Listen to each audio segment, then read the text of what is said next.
Hello friends, RPSC learning world पर आपका स्वागत है। और राजस्थानी भाषा और साहित्य का ये पार्ट 9 है। पिछले 8 पार्ट्स में हमने राजस्थानी भाषा और साहित्य का एक बहुत बड़ा भाग कवर कर लिया है। आप इसको प्लेलिस्ट से या डिस्क्रिप्शन बॉक्स से उन 8 पार्ट्स को देख सकते हैं।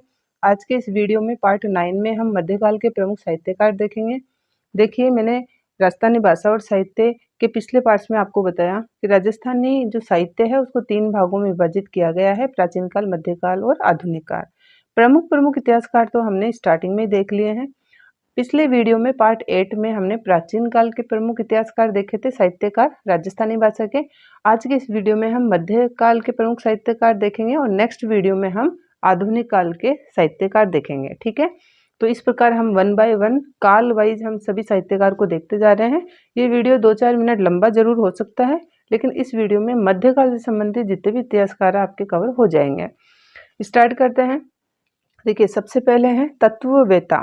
इनका जन्म जैतारण में हुआ था। इनकी रचना कौन सी है? कवित्त। दूसरे हैं कृष्णदास पयारी। बहुत क्वेश्चन पुटअप होते हैं इन पे, कृष्णदास पयारी पर। इनकी रचनाएं हैं जुगलमैन चरित्र, ब्रह्म गीता, प्रेम तत्व निरूपता। और ये जयपुर के प्रसिद्ध गलता तीर्थ के ये महंत है। इन्होंने स्थापित किया था जयपुर का गलता तीर्थ कृष्णदास पयारी का। इसके बाद में देखिए अग्रदास। तो अग्रदास ने श्री राम भंजन मंजरी, पदावली, हितोपदेश भाषा और उपासना बावनी ये लिखी। नाभादास या नारायण दास, इनकी भक्तमाल बहुत पूछी जाती है, तो नाभादास की रचना है भक्तमाल। इसके अलावा अष्टयाम और रामचरित्र इन्होंने लिखी थी। सूजा जी, ये वही बीठू सूजा है जिन्होंने राव जैतसिरो छंद लिखा। और राव जैतसिरो छंद क्या है? इसकी भाषा डिंगल थी। और बाबर का जो दूसरा पुत्र था कामरान और बीकानेर के राव जैतसी के मध्य जो युद्ध हुआ था उसको डिटेल से राव जैतसिरो छंद में बीठू सूजा ने बताया है। मीराबाई, तो मीराबाई को हमने डिटेल से संत संप्रदाय की प्लेलिस्ट आप देख लीजिएगा। इस चैनल पर जाकर प्लेलिस्ट का ऑप्शन मिलेगा, वहाँ पर संत और संप्रदाय एक प्लेलिस्ट मिलेगी, वहाँ पर मीराबाई को मैंने डिटेल से समझाया है, तो आप वहाँ से देख लीजिएगा इनकी रचनाएं वगैरह। तो मीराबाई का जन्म कुड़की में हुआ था, रतन सिंह जी की पुत्री थी ये। इनका विवाह मेवाड़ के महाराणा संग्राम सिंह के प्रथम जो पुत्र थे भोजराज, उनके साथ हुआ था। और इनकी जो प्रमुख रचनाएं हैं वो है गीत गोविंद की टीका, नरसिंह जीरो मायरो, सत्यभामा जी नु रूसणु और राग सोरठ और राग गोविंद। ये राग सोरठ और राग गोविंद। इसके बाद में है आशानंद। तो आशानंद भाद्रेश जोधपुर के थे। इनकी रचनाएं हैं लक्ष्मणायन, निरंजन प्राण, गोगाजी रिपेड़ी, बाघारा दुहा, उमादे भटियाणेरा कवित्त। और इसकी भी भाषा कौन सी थी? डिंगल। नेक्स्ट है ईसरदास। तो ईसरदास का जन्म भाद्रेश जोधपुर में ही हुआ था। इनकी कृति है हरिरस, हाला झालारा कुंडलिया, गुण भागवत हंस, रास कैलाश, गरुड़ पुराण। देखिए, गरुड़ पुराण भी इन्होंने लिखी थी। और ईसरदास के बारे में कहते हैं कि इनको अलौकिक शक्तियां प्राप्त थी। इन्हें ईसरा सो परमेश्वरा कहकर पूजते थे। मतलब ईसरा सो परमेश्वरा मतलब भगवान कहकर इनको पूजा जाता था ईसरदास जी को। तो ये स्पेशल बात हो गई इनकी। इसके बाद में केशवदास गार्डन। इनका जन्म चिड़ियागांव सोजत में हुआ था। और इनकी जो प्रमुख रचनाएं हैं गुण रूपक, राव अमर सिंह जीरा दुहा और विवेक वार्ता। गुण रूपक में जोधपुर के इस गुण रूपक रचना में जोधपुर के महाराजा गज सिंह के बारे में इन्होंने डिटेल से बताया है। इसके साथ में इसकी जो भाषा पूछी जाए तो डिंगल है। अब है जल। तो जल कवि की रचना थी बुद्धि रासो। पृथ्वीराज राठौड़, तो ये बीकानेर वाले पृथ्वीराज राठौड़ ही हैं। तो पृथ्वीराज राठौड़, इनको डिंगल का हेरोस कहा था डॉक्टर टेसीटोरी ने। और ये पीथल नाम से कविताएं लिखते हैं। आगे पाथल और पीथल रचनाएं वगैरह हम आधुनिक जो है रचनाएं देखेंगे, आधुनिक राजस्थानी साहित्य के साहित्यकार देखेंगे, उसमें देखेंगे। लेकिन तो देखो, पीथल और पाथल, पीथल तो पृथ्वीराज राठौड़ और पाथल महाराणा प्रताप को बताया जाता है। तो ये पीथल नाम से कविताएं लिखते थे पृथ्वीराज राठौड़। इन्हें डिंगल का हेरोस कह दिया एलपी टेसीटोरी ने। इनका जन्म 1606 में हुआ। मुख्य कृति जिनसे इनको आज तक इतनी प्रसिद्धि प्राप्त हुई है वेली कृष्ण रुक्मणी री। अब वेली की बात हुई थी राजस्थानी साहित्य स्टार्ट करने के पहले, मैंने बताया था कि वेली क्या होती है। तो वेली विवाह है। तो इसमें कृष्ण भगवान और रुक्मणी के विवाह को पूर्ण रूप से यहाँ पर बताया गया है। इसके साथ में पृथ्वीराज राठौड़ की अन्य बातें देखते हैं। पृथ्वीराज राठौड़ जो बीकानेर के थे, राय सिंह के छोटे भाई थे। इनकी अन्य बातें देख लेते हैं। पृथ्वीराज राठौड़ द्वारा जो लिखित उत्कृष्ट ग्रंथ है ना ये वेली कृष्ण रुक्मणी री, ये इसकी जो विधा पूछी जाए तो ये श्रृंगार काव्य है, ठीक है, श्रृंगार काव्य। और इसमें रीति रिवाज और सभ्यता की, उस समय के रीति रिवाज और सभ्यता की अच्छी जानकारी मिलती है। कृष्ण रुक्मिणी के विवाह की तो चर्चा इसमें है ही है, लेकिन देखो पृथ्वीराज राठौड़ की जो ये रचना है वेली कृष्ण रुक्मिणी री, इसको पांचवा वेद कहा जाता है और 19वां पुराण कहा जाता है। पांचवा वेद किसने कहा? दुर्सा आडा ने कहा था। और इसके अलावा दसम भागवतरा दोहा और वसुदेव रावत और दशरथ रावत, और इसके साथ में गंगा लहरी। गंगा लहरी भी बहुत एग्जाम्स में पूछी गई है, तो गंगा लहरी भी किसकी रचना है? पृथ्वीराज राठौड़ की रचना है। ये मुख्य बातें आपको पता ही है कि पृथ्वीराज बीकानेर के जो राव कल्याणमल के जो पुत्र थे, दो पुत्र थे, राय सिंह और पृथ्वीराज राठौड़, तो ये बड़े पुत्र थे और वास्तव में जो राजा यही बनते, लेकिन इनको ज़्यादा इंटरेस्ट था नहीं राजकाज में, इसलिए इन्होंने अपने छोटे भाई राय सिंह को सारा राजकाज दिया और खुद ये राइटिंग स्किल, भक्ति भावना वगैरह में लग गए थे। इसके साथ में पृथ्वीराज राठौड़ अकबर के दरबारी कवि भी रहे थे। अब आपने राजस्थान हिस्ट्री देखी इस चैनल पे तो आपको पता होगा कि बीकानेर का शासक राय सिंह ये बहुत अधिक विश्वास पात्र था अकबर का, तो अकबर का दरबारी कवि था पृथ्वीराज राठौड़, और ये संस्कृत, डिंगल पिंगल और युद्ध कला के प्रमुख ज्ञाता माने जाते थे। ये हो गए पृथ्वीराज राठौड़। अब है साया जी। तो देखो साया जी का जन्म हुआ था लीलछा में और इनकी प्रमुख रचना है रुक्मणी हरण और नाग दमन। ये भी भाषा डिंगल है। दुर्सा जी आडा, अभी बात हुई थी दुर्सा जी आडा की, तो दुर्सा जी आडा ये धुंधला गांव के थे और इनकी जो रचनाएं हैं वो है विरुद्ध छहतरी, किरतार बावनी, श्री कुमार अज्जाजीनी, भूचर मोरिनी, गजगत, ठीक है। और इसके साथ में है दूहा सोलंकी वीरम देवजीरा, इसी की भाषा भी डिंगल है। और बादशाह जो अकबर था उन्होंने इनको लाख रुपया जो है दी थी इनाम स्वरूप दुर्सा जी आडा को। तो ये थे दुर्सा जी आडा। अब देखते हैं कुशल लाभ। तो कुशल लाभ इनकी रचनाएं हैं ढोला मारूरी चौपाई या ढोला मारूरा दोहा या माधवानल काम कंदला और तेज सार रास और पिंगल शिरोमणि। पिंगल शिरोमणि और ये ढोला मारूरा दोहा ये खूब पूछी जाती है, तो पिंगल शिरोमणि भी कुशल लाभ की रचना है। इसके साथ में अगर कुशल लाभ की सभी रचनाओं की भाषा पूछी जाए तो इन्होंने गुजराती मिश्रित राजस्थानी लिखी थी, या ऐसे पूछा जा सकता है कि गुजराती मिश्रित राजस्थानी में राइटिंग करने वाले जो कवि कौन थे? वो थे कुशल लाभ, ठीक है। माधोदास, माधोदास का जन्म बलुंदा गांव में हुआ था। इनकी कृतियां हैं रामरासो, भाषा दशम स्कंद। महाराजा जसवंत सिंह, तो देखो महाराजा जसवंत सिंह ये जोधपुर के महाराजा थे। महाराजा जसवंत सिंह जी, इनका जन्म बुरहानपुर में हुआ था और इनके प्रमुख देखो ग्रंथ भाषा भूषण, सिद्धांत बोध, सिद्धांत सार, चंद्र प्रबोध, ये नाटक था इनका। जोधपुर के महाराजा जो गज सिंह थे, इनके सेकंड नंबर के पुत्र हुआ करते थे महाराजा जसवंत सिंह जी। और अलंकारों के महान आचार्य माना जाता है। तो देखो अलंकारों के महान आचार्य किस महाराजा को माना जाता है? महाराजा जसवंत सिंह जी को। इनकी मृत्यु पर औरंगजेब ने कहा था कि दरवाजाए कफ्र शिकस्त, मतलब आज धर्म विरोध का जो दरवाजा है वो टूट गया। क्यों? क्योंकि ये अपने धर्म में, अपने राजभक्ति में, देशभक्ति में विशेष विश्वास रखते थे और इनकी रचनाएं भी उसी पर थी, इसीलिए इसने ये लिखा महाराजा जसवंत सिंह के बारे में। किसने? औरंगजेब ने कहा। कविवर बिहारी, तो गोविंदपुर ग्वालियर के थे ये, और इनकी रचना है बिहारी सतसई, और ये जयपुर के मिर्जा राजा जयसिंह जी के दरबारी थे, दरबारी कवि थे। जानकवि, जानकवि का जन्म फतेहपुर सीकर में हुआ था और इनकी भी प्रमुख कृति है बुद्धि सागर, मदन विनोद, ज्ञानदीप और रसमंजरी। अब स्पेशल क्या है इनके बारे में? तो जान कवि कायम खानी मुसलमान थे। इनका जो वास्तविक नाम पूछा जाए तो वो न्यामत खां था और इन्होंने लगभग 75 ग्रंथ रचे थे, ठीक है। और इसमें अपने जीवन के अनुभव के बारे में बताया था। जान कवि जो थे वो पिंगल, अरबी, फारसी, संस्कृत आदि भाषाओं के ज्ञाता भी माने जाते हैं। अब देखेंगे मोहनोत नैन सिंह। मोहनोत नैन सिंह हमारे राजस्थानी साहित्य के इतिहासकार भी हैं। इनकी चर्चा हम पहले कर चुके हैं, इसमें वापस देख लेते हैं। अगर समय पूछा जाए समय का अकॉर्डिंग कि मोहनोत नैन सिंह जो है किस काल के इतिहासकार हैं अपने साहित्यकार, तो मध्यकाल के हैं, ठीक है। इनका उपनाम राजपूताने का अबुल फजल कहा था मुंशी देवी प्रसाद ने। जन्म विक्रम संवत 1667 में हुआ था और मोहनोत नैन सिंह ख्यात इनकी प्रमुख रचना है। राजस्थान की सबसे पुरानी और विश्वसनीय ख्यात मानी जाती है और इसमें इन्होंने राजपूत जातियों की जो प्रमुख जो शाखाएं हैं उसका विस्तार से वर्णन किया है। इसके बाद में मोहनोत नैन सिंह ख्यात से तो ये बहुत फेमस हो गए, लेकिन इनकी दूसरी रचना भी बड़ी शानदार है। मारवाड़ रा परगनारी विगत, ये इनकी दूसरी ख्यात है। इसे मारवाड़ा परगनारी विगत को जोधपुर राज्य का गजेटियर भी कहा जाता है और ये मारवाड़ शासक जसवंत सिंह प्रथम के दीवान भी हुआ करते थे मुणौत नैण से। अब नेक्स्ट देखेंगे नरहरि दास। इनकी रचना है अवतार चरित्र, दसम स्कंद भाषा, रामचरित्र कथा, अहिल्या पूर्व प्रसंग, अमर सिंह जीरा दुहा। ये नरहरि दास ने लिखी। कल्याण दास, इनकी रचना थी गुण गोविंद। साइदान झाड़ोली के थे और इनकी प्रमुख रचना थी समंत सार। डूंगर सिंह ने लिखा सतुरसाल रासो। बहुत पूछा जाता है सतुरसाल रासो किसकी रचना है? डूंगर सिंह की रचना है।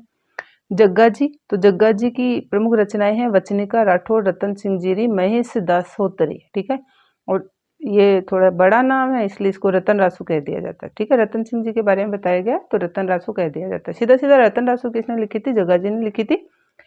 इस ग्रंथ में जोधपुर के जो महाराजा जसवंत सिंह थे और मुगल सम्राट शाहजहां का जो विद्रोही पुत्र था औरंगजेब और मुराद के बीच में उज्जैन में जो युद्ध हुआ था उसका डिटेल से वर्णन दिया गया है और जिसमें रतलाम के जो राठौड़ राजा रतन सिंह काम में आ गए थे।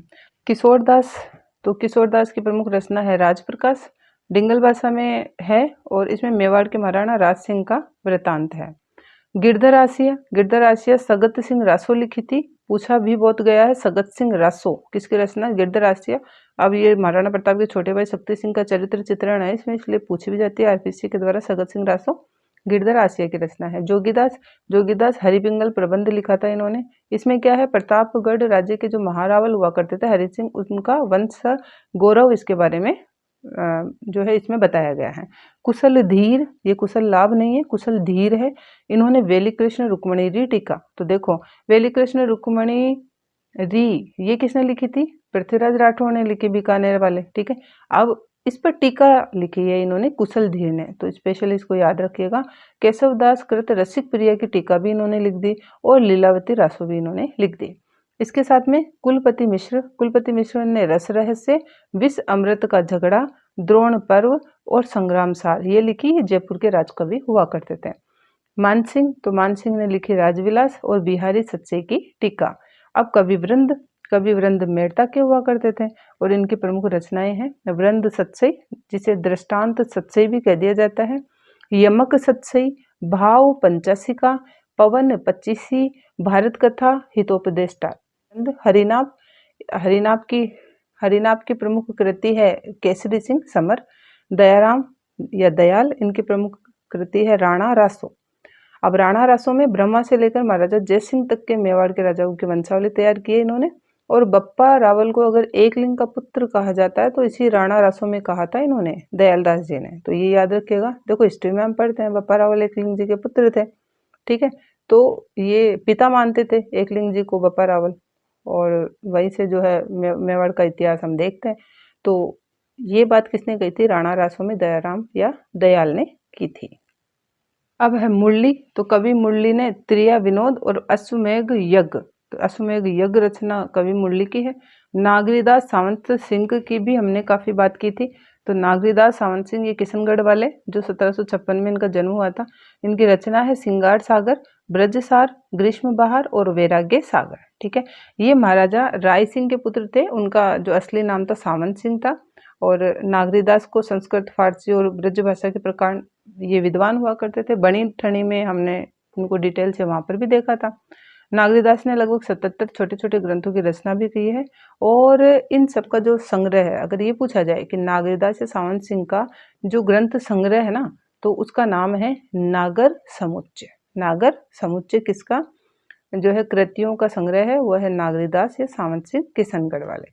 और इनकी जो वीरभाण की प्रमुख कृति मानी जाती है दोस्तों राजरूपक। नेक्स्ट है, अब है कर्णिदान का जन्म सूलवाड़ा में हुआ था और इनकी प्रमुख कृति सूरज प्रकाश है। तो सूरज प्रकाश कर्णिदान की है और इसमें जोधपुर के महाराजा अभय सिंह ने इनको जो है 1,55,80 रुपया इनको जो है इनाम के तौर पे दी थी। और बिड़द श्रृंगार ये सूरज प्रकाश का सारांश है। तो इस सूरज प्रकाश ग्रंथ का अगर सारांश ग्रंथ पूछा जाए तो वो बिड़द श्रृंगार है।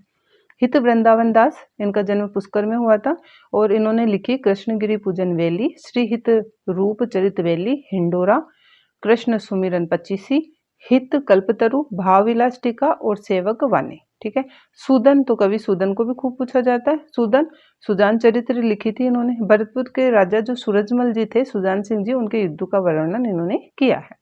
कवि नंदराम, इनकी रचना है शिकार भाव और जगविलास। देखो, आप ओनली 2 से 3 बार अगर इनको one by one only reading ही करेंगे तो ये जो इनकी रचनाएं हैं वो काफी कुछ माइंड में आ जाएगी।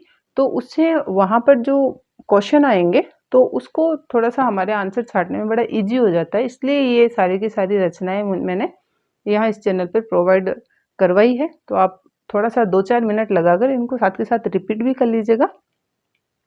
तो कवि सूदन की सुजान चरित्र हो गई। नंदराम, तो कवि नंदराम की है शिकार भाव जगविलास। और खेतसी, खेतसी की है भाषा भारत।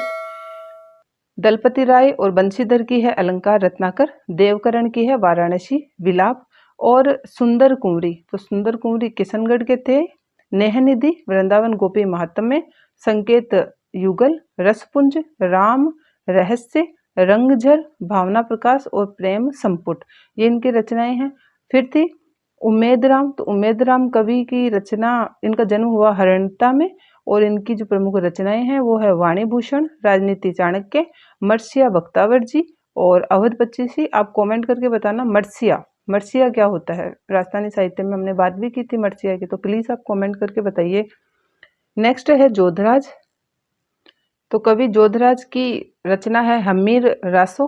अब देखो, हम्मीर रासो कवि जोधराज ने लिखी, लेकिन एक हम प्राचीन काल की रचनाओं में हमने पढ़ा था सारंगधर।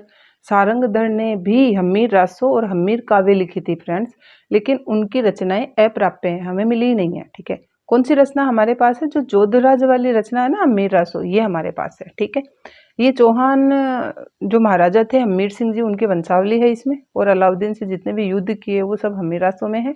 और इसके बाद में है हम्मीर रत्नू, ये राइटर है देखो। ठीक है, ये रचना थी हम्मीर रासो जोधराज की, ये राइटर है हम्मीर रत्नू। इनका जन्म घड़ोई में हुआ था और इनकी रचना है लखपत पिंगल, गुण पिंगल प्रकाश, हम्मीर नाम माला और भागवत दर्पण। तो देखो, हम्मीर नाम माला इन्होंने लिखी हम्मीर रत्नू ने। कृपाराम, जिन्हें जगराम भी कहते हैं, इनका जन्म हुआ था खराड़ी में और इनके प्रमुख देखो रचना बहुत ही शानदार है इनकी, रजिया रे सोरटे, राजिया रे सोरटे और चालक नेसी। इसके बाद में कवि बुद्ध सिंह, बुद्ध सिंह बूंदी के थे और इनकी रचना है नेह तरंग। ये बूंदी के नरेश जो महाराव राजा बुद्ध सिंह है ना, वही हैं ये बूंदी नरेश महाराजा बुद्ध सिंह। अब देखो, जो भी राजा महाराजा हुए हैं वो भी राइटर का काम कर रहे थे, एज ए कवि राइटिंग का जो काम कर रहे थे ये। तो अगर आपको ये सभी जितने भी राजा महाराजे कवि हुए तो स्पेशली उन पर जरूर फोकस कीजिएगा। क्वेश्चन बहुत 80-90% जो राइटिंग्स में से क्वेश्चन जो रचनाएं हैं वहीं से लिया जाता है। तो अगर ये जितने भी राजा एज ए कवि काम कर रहे थे, अगर ये भी आपको वीडियो सेपरेट चाहिए तो वो भी मैं बना दूंगी, आप कमेंट करके मुझे बताइएगा, मैं प्रोवाइड करवा दूंगी। इसके साथ में एक देखिए कमेंट था आप लोगों का कि आप पीडीएफ के लिए बोल रहे हैं, तो प्लीज़ थोड़ा सा समय मुझे भी दे। और एक बार आपसे रिक्वेस्ट करना चाहूँगी कि आप खुद से अपने नोट्स बनाइए, आपकी तैयारी बहुत शानदार होगी। आपको थोड़ा सा समय जरूर लग जाएगा 10-15 मिनट का, लेकिन आपकी जो तैयारी है और उन नोट्स को जो रिवाइज है वो बहुत इजीली आप लोग कर लेंगे, ये मेरा खुद का अनुभव है। तो प्लीज़ थोड़ा सा मुझे पीडीएफ प्रोवाइड करने में समय भी दे। थोड़ा राजस्थान जीके 2-4 वीडियो में इस चैनल पर पूरी हो जाएगी, उसके बाद में मैं आपको पीडीएफ प्रोवाइड करवा दूंगी। इसके साथ में आप टेलीग्राम को भी अधिक से अधिक ज्वाइन करें, ताकि पीडीएफ में प्रोवाइड करवाऊँ तो मुझे भी अच्छा लगे कि इतने विद्यार्थियों को मैंने पीडीएफ प्रोवाइड करवाई है। तो प्लीज़ आप लाइक, कमेंट और शेयर भी ज़रूर कीजिए और चैनल को सब्सक्राइब कीजिए, टेलीग्राम को अधिक से अधिक ज्वाइन कीजिए और ये प्रॉब्लम भी मैं बहुत जल्दी सॉर्ट आउट कर दूंगी।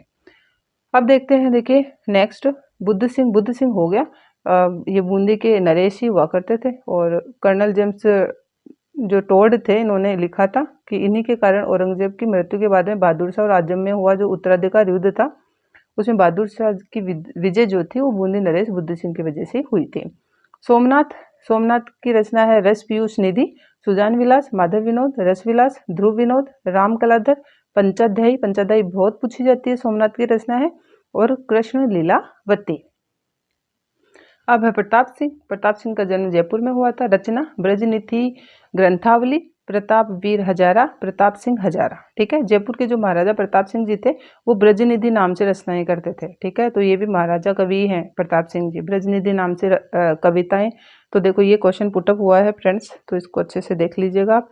बांकीदास का जन्म 1828 में जो है जोधपुर राज्य में हुआ था, और इनकी जो प्रमुख कृतियां हैं सूर छत्तीसी, कृपण दर्पण, बांकीदासरी ख्यात। बांकीदासरी ख्यात में 2000 जो बातें हैं वो संग्रहित की गई है। कमेंट करके बताना बात क्या होती है। बात की भी हमने स्टार्टिंग में चर्चा की थी, बात मरसिया, तो जरूर बताइएगा। देखिए कवि बांकीदास ने अपने देश को जागृत करने के लिए स्वतंत्रता जागरण का भी काम किया था अपना रचनाओं के द्वारा। तो इनकी देखो रचनाएं हैं बांकीदास ग्रंथावली, आयो इंग्रेज मुल्क रे ऊपर, ये भी खूब पूछी गई है, आयो इंग्रेज मुल्क रे ऊपर, वीर विनोद, मोह मर्दन, कुक कवि बत्तीसी, संतोष बावनी, मावड़िया मिजाज, दातार बावनी, धवल पच्चीसी। ठीक है, बांकीदास जोधपुर राजा मानसिंह के दरबारी कवि थे, और मानसिंह ने इनकी विद्वत्ता से प्रभावित होकर इन्हें काव्य गुरु और कवि राजा की उपाधि दी थी। ये डिंगल और पिंगल शैली के पूर्ण ज्ञाता थे। ठीक है, और ईस्ट इंडिया कंपनी के विरुद्ध शंखनाद करने का कार्य इन्होंने अपनी इस रचना से किया था, आयो इंग्रेज मुल्क रे ऊपर। बाई का जन्म 1815 में डूंगरपुर में हुआ था, और इनकी फुटकर पद मिले करीब 610। इन्हें मीरा का अवतार माना जाता है। मंछाराम, तो कवि मंछाराम जोधपुर के थे, और इनकी मुख्य कृति थी रघुनाथ रूपक। चंडीदान का जन्म बूंदी में हुआ, और इनकी कृति की बात करें तो सारसागर, बल विग्रह, वंशाभरण, तीज तरंग और विरुद्ध प्रकाश।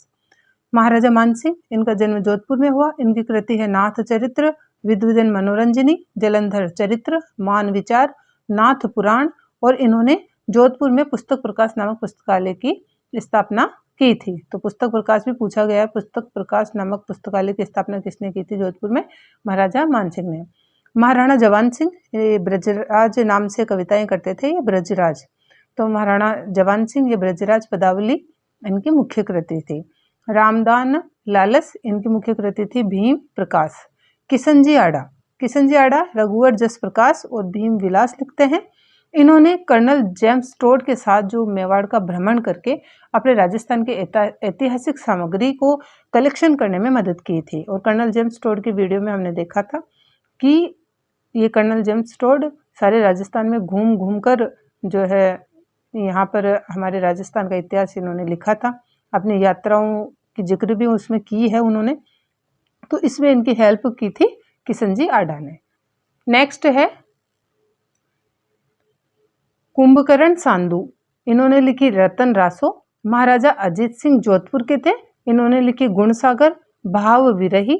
हरिदास भाट, इन्होंने लिखी अजीत सिंह चरित्र और अमर बत्तीसी। माधोदास, इन्होंने लिखी शक्ति भक्ति प्रकाश। महाराजा राज सिंह, इन्होंने लिखी राजप्रकाश, बाहुविलास और रसपाई। भोज मिश्र, इन्होंने लिखी मिश्र श्रृंगार। और शिव सहाय दास, इनकी कृति है शिव चौपाई, लोकोक्ति रस कौमुदी। अब देखिए ये मध्यकाल के प्रमुख हमने साहित्यकार देखे। अब मध्यकाल में ही संत साहित्य हुआ था। हमने बात की थी प्राचीन काल, मध्यकाल और आधुनिक काल, और जितना भी संत साहित्य है वो मध्यकाल में था। संत और संप्रदाय के वीडियोज में भी हमने संत जो संप्रदाय है उसकी स्टार्टिंग की बात की थी कि कब से कब तक था। तो संत साहित्य भी मध्यकाल में आएगा, इसलिए संत साहित्य वन बाय वन हम मध्यकाल में देख लेते हैं। सबसे पहले देखेंगे राम स्नेही साहित्यकार। तो गुरु रामदास जी, दयालदास जी और बालक राम जी, ये राम स्नेही साहित्यकार हुए हैं। इन्होंने जो है काफ़ी ग्रंथ लिखे हैं। तो रामदास जी, इन्होंने लिखा गुरु महिमा, अंगबद्ध अनुभव वाणी, भक्तमाल और जम फारगति। और खेड़ापा जोधपुर में राम स्नेही पंथ की गद्दी स्थापित करने का श्रेय इन्हीं को है, गुरु रामदास जी को। दयालदास जी, इन्होंने लिखी करुणा सागर, और बालक राम जी, इन्होंने लिखी नाभाजी के भक्तमाल की टीका लिखी है, और भक्त दाम गुण चित्रणी टीका। ये हो गए राम स्नेही साहित्यकार। अब हम देखेंगे चरणदासी साहित्यकार। ये है चरणदासी साहित्यकार। चरणदासी साहित्यकार में देखो तीन ही जो है इसके साहित्यकार हुए हैं, चरणदास जी, दयाबाई और सहजोबाई। ये चरणदास जी के ही परिवार से थी, ये बहनें ही थी इनकी, दयाबाई और सहजोबाई। तो देखिए चरणदास जी का जन्म डेहरा में हुआ था, और इनकी कृतियां थी अष्टांग योग, नासकेत, संदेश सागर, भक्ति सागर और ज्ञान स्वरोदय। तो दयाबाई ने लिखी दयाबोध और विनय मालिका, और सहजोबाई ने लिखी सहज प्रकाश। इन सभी ने ही, ये सभी निर्गुण संत रहे हैं, चाहे रामस्नेही रहे हैं, चाहे चरणदासी रहे हैं। अब देख लीजिए दादूपंथी। दादूपंथी भी निर्गुणी है। इसमें प्रमुख संत रहे हैं संत दादू दयाल जी, बसना जी, रज्जब जी और जनगोपाल। तो दादू दयाल जी की कृति है दादू जी की वाणी। वसना जी की वाणी, रज्जब जी ये सांगानेर से थे, जयपुर, और रज्जब जी की वाणी इन्होंने लिखी और इनकी फेमस रचना हुई सर्वंगी।